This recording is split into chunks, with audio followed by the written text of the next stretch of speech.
राठौर और आप देख रहे हैं हमारे स्पेशल प्रोग्राम आमने सामने। आमने सामने में एक बार फिर से हाजिर है हमारे साथ हमारे सहयोगी आसिफ जी। आसिफ जी, आपका बहुत बहुत स्वागत है हमारे स्पेशल प्रोग्राम में। बात करेंगे आज हम राजस्थान में जो सियासत गरमा रही है, राजस्थान में जिस तरीके से मुख्यमंत्री अशोक गहलोत जो हैं लगातार निशाने पर बने हुए हैं, वजह आप भी अच्छे से जानते हैं। और इसी बीच देखने को मिल रहा है कि अशोक गहलोत की जो सरकार है वो कई हद तक अब गिरती हुई नजर आ रही है। दावे किए जा रहे हैं कि साल 2023 में राजस्थान के विधानसभा चुनाव जो होने को जा रहे हैं, आखिरकार साल 2023 में यहाँ पर सीएम के पद पर कौन नेता उतर सकता है, क्योंकि अशोक गहलोत को लेकर अब अलग अलग लगातार कई खबरें आ रही हैं जो यहाँ पर अशोक गहलोत के समर्थकों के लिए किसी झटके से कम नहीं है। ऐसे में देखा जाए तो चर्चा का विषय बने हुए हैं पूर्व डिप्टी सीएम सचिन पायलट। तो आप क्या कुछ कहना चाहेंगे सचिन पायलट के बारे में, जिस तरीके से कांग्रेस में इस्तीफे की लाइन लगी हुई है? कई नेता हैं जो इस्तीफा दे चुके हैं, सुनील जाखड़ हो, हार्दिक पटेल हो या फिर हो कपिल सिब्बल, और ऐसे में देखने को मिल रहा है कि ये नेता जो हैं अलग अलग पार्टी में शामिल होते हुए दिखाई दे रहे हैं। तो कांग्रेस के लिए ये किसी झटके से कम तो नहीं है, ये बात आप बखूबी जानते हैं। तो आप यहाँ पर सचिन पायलट के लिए क्या कुछ कहना चाहेंगे, क्योंकि सचिन पायलट ने एक अनाउंसमेंट कर दी है कि राज्यसभा की जो चुनाव है 10 जून को होने को जा रहे हैं। ऐसे में जब तक वह स्पष्ट नहीं हो जाते हैं तब तक यहाँ पर नेतृत्व को लेकर यहाँ पर कोई फैसला नहीं लिया जा सकता है। कांग्रेस के अंतरिम अध्यक्ष सोनिया गांधी ने कह दिया है कि 10 जून के बाद यहाँ पर स्पष्ट किया जाएगा कि राजस्थान में आखिरकार किसकी सरकार आ सकती है, कि ये चुनाव जो है अशोक गहलोत के नेतृत्व में लड़े जाएंगे या फिर सामूहिक नेतृत्व में। तो आप इसे किस तरीके से देखते हैं? बिल्कुल, देखिए इसमें कोई शक नहीं है प्रांश, जिस तरीके से आप बता रही हैं, बार बार 10 जून का जिक्र कर रही हैं, ये सिर्फ और सिर्फ कांग्रेस का एक कहते हैं ना खिलौना देकर बच्चों को मूर्ख बनाने जैसा है, और उसी तरीके से ये वादे कर सिर्फ नेताओं को मूर्ख बनाने जैसा है, और कुछ भी नहीं है।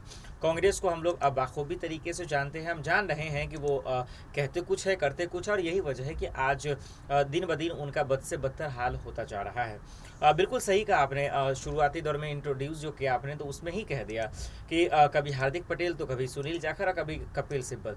देखिए इन तीनों ने जो इस्तीफा दिया है, अगर कपिल सिब्बल को छोड़ दें हम लोग और हार्दिक पटेल को समझने की कोशिश करें, उनकी परेशानियों को, उनके बयानों को अगर देखें हम लोग, समझें और बुझें, तो हमें एक चीज़ तो साफ समझ में आ रही है कि कहीं ना कहीं आज कांग्रेस में जो है मनमानी हो रही है। कांग्रेस में नेताओं को तवज्जो नहीं दिया जा रहा, उनको अहमियत नहीं दिया जा रहा। इसी वजह से नेता जो है अपने आप को बेहतर साबित करने के लिए, अपने आप को बेहतर बनाने के लिए दूसरे पार्टी का रुख अपना रहे हैं, जो कहीं से गलत भी नहीं है। क्योंकि आप जब नेताओं की कदर नहीं करेंगे, उनकी सुनेंगे नहीं, तो सिंपल है वो कब तक आपके साथ रहेंगे। और यही वजह है कि कपिल सिब्बल ने भी उनका साथ छोड़ दिया, दामन छोड़ दिया, और राज्यसभा के लिए जो है वो नमोनित हो गए। एक बात। दूसरी बात, जहाँ तक आपने जिक्र किया कि सचिन पायलट, देखिए सचिन पायलट नाराज़ हैं, हम और आप बेहतर तरीके से जान रहे हैं, लेकिन उनको फुसलाना कैसे है, उनके साथ टाइम वेस्ट कैसे करना है ताकि चुनाव भी नजदीक आ जाए, अपना काम भी निकल जाए, इस जुगाड़ में कांग्रेस लगी हुई है। ये कहना चाहते हैं कि सचिन पायलट को जो अब जिम्मेदारियां दी गई हैं, 3 कमेटियों का गठन किया गया, भारत जोड़ो यात्रा अभियान से उन्हें जोड़ दिया गया है, और ये ग्रुप जो है जम्मू से लेकर कन्याकुमारी तक यहाँ पर यात्राओं को लेकर जिस तरीके से जो अपडेट्स आएंगी वो नेतृत्व में रहेंगी सचिन पायलट के। और वहीं दूसरी तरफ सचिन पायलट ने ये कह दिया है कि 4 सीटों में से 3 सीटों पर यहाँ पर जीत पक्की है। तो क्या सचिन पायलट को जो जिम्मेदारियां दी गई हैं, जैसा कि आपने कहा कि समय निकालना है चुनाव के लिए, यहाँ पर सचिन पायलट सिर्फ काम निकलवाना है, तो क्या उन्हीं चीजों को ध्यान में रख के ये फैसला लिया गया है सचिन पायलट को जो जिम्मेदारी दी गई है? हाँ बिल्कुल, ये कह सकते हैं, लेकिन इन जिम्मेदारियों से वो पूरा नहीं होगा जो सचिन पायलट चाहते हैं, वो मुकम्मल नहीं होगा जो सचिन पायलट का सपना है। ये एक टेम्परोरी इलाज है, कह सकते हैं अंग्रेजी दवा देकर कोशिश कर रहे हैं इलाज करने का, बट उससे जो है मुकम्मल नहीं हो पाएंगे, संतुष्ट नहीं हो पाएंगे, क्योंकि सचिन पायलट का यही सपना है कि वह राजस्थान के मुख्यमंत्री बने, अगर अगले बार अगर कांग्रेस जीत जाती है तो। और इसके लिए उनको जो है सीएम का चेहरा बनाया जाए। तो मुझे लगता है कि कांग्रेस भले ही कितना लॉलीपॉप दे दे, लेकिन सचिन पायलट इसको जो है एक्सेप्ट करने वाले नहीं हैं। क्योंकि वो बाखूबी जान रहे हैं कि कांग्रेस मुझे किस तरह से घुमा रही है और कहाँ तक ले जाके छोड़ सकती है। तो मुझे लगता है कि जब तक उन्हें सीएम का चेहरा नहीं बनाया जाता है, उनके लिए निर्देश नहीं दिए जाते हैं कांग्रेस के हाईकमान की तरफ से, तब तक जो अंदर की नाराजगियां हैं वो चाह कर भी खत्म नहीं होगी। हाँ, ये एक जिम्मेदारी दी है, ठीक है, परफेक्ट है, ये इसके लिए काम करेंगे, उसमें कोई शक नहीं है, लेकिन जो मेन इनका टारगेट है वो तो सीएम का चेहरा ही है।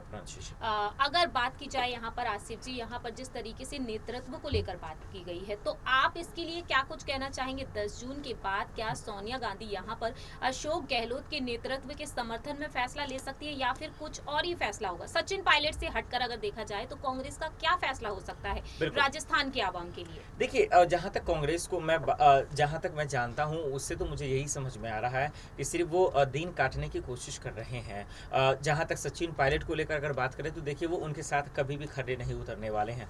अगर वही अशोक गहलोत का जो आप जिक्र कर रहे हैं तो देखिए जिस तरीके से अशोक गहलोत को सीएम बनाया गया, अशोक गहलोत के साथ कांग्रेस के तमाम हाईकमान खड़े रहे, इससे साफ जाहिर होता है कि चाहे 10 जून के बाद हो, 10 जून के पहले हो, या इलेक्शन से पहले हो, या फिर इलेक्शन आने वक्त तक का हो, तब तक जो है मुझे नहीं लगता कि सचिन पायलट के साथ ये चाहेंगे। अशोक गहलोत ही सीएम का चेहरा होंगे, उनके साथ खड़ी रहेंगे, क्योंकि कांग्रेस को बाखूबी पता है कि अगर वो अशोक गहलोत का दामन छोड़ देते हैं तो कहीं ना कहीं राजस्थान में जो है उन्हें कांग्रेस की सरकार गिरने की डर है, और इसी की वजह से कांग्रेस के हाईकमान अभी तक और आज तक कुछ भी अशोक गहलोत को लेकर अपनी चुप्पी नहीं तोड़ पाए हैं। तो मुझे लगता है उन्हीं के साथ खड़े उतरेंगे।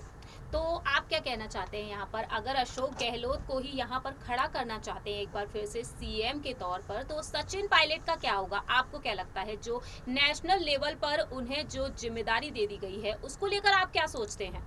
अब देखिए, नेशनल लेवल पे जो जिम्मेदारी दी गई है, और इसमें जो सबसे बड़ी जो खास बात है वो मुझे ये लगा कि देखिए राहुल गांधी को वो आइडियाज़ देंगे।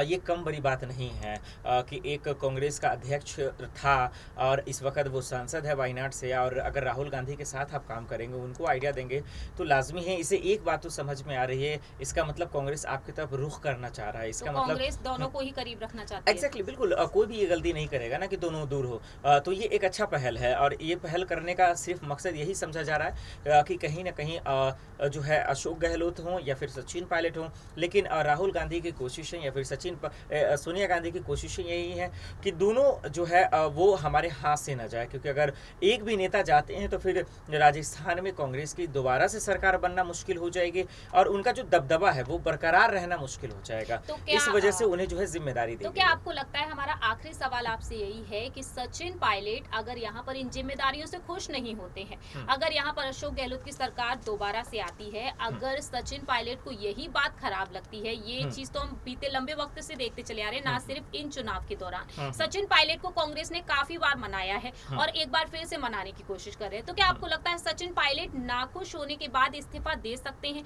अगर वह इस्तीफा देते हैं तो किस पार्टी की तरफ रुख करना चाहेंगे, क्योंकि बीजेपी पूरी तरीके से तैयार है उनके लिए? देखिए, पहली बात तो अगर कांग्रेस जीत जाती है एक बहुत अच्छी बात होगी, और मैं सिर्फ अगर कम शब्दों में अगर जवाब दूं तो अगर सचिन पायलट को सीएम का चेहरा नहीं बनाते हैं या फिर सीएम उन्हें नहीं बनाते हैं तो मध्य प्रदेश जैसे हालात होंगे जैसे कि ज्योतिरादित्य सिंधिया ने किया था, रातों रात कांग्रेस की सरकार गिरा दी और बीजेपी में शामिल हो गए। तो वो दिन दूर नहीं है जो हम सबको देखने को मिलेगा, अगर आप जो सवाल कर रही हैं अगर वैसा हो जाता है तो। बिल्कुल ठीक कहा। पंजाब जैसी स्थिति ना बने, इस वजह से भी कांग्रेस यहाँ पर कई फैसले लेती हुई दिखाई दे रही है। ऐसे में देखा जाए तो आसिफ जी ने यहाँ पर तमाम सवालों का जवाब दिया है बेहतरीन तरीके से। आप इनके जवाबों से कितना सहमत हैं और आप क्या समझते हैं सचिन पायलट के लिए, क्या सोचते हैं? आप अपने विचार रख सकते हैं, अपनी प्रतिक्रिया दे सकते हैं कॉमेंट सेक्शन में। फिलहाल हमारे इस आमने सामने प्रोग्राम में इतना ही। बाकी की तमाम अपडेट्स के लिए देखते रहिए नेक्स्ट 9 न्यूज।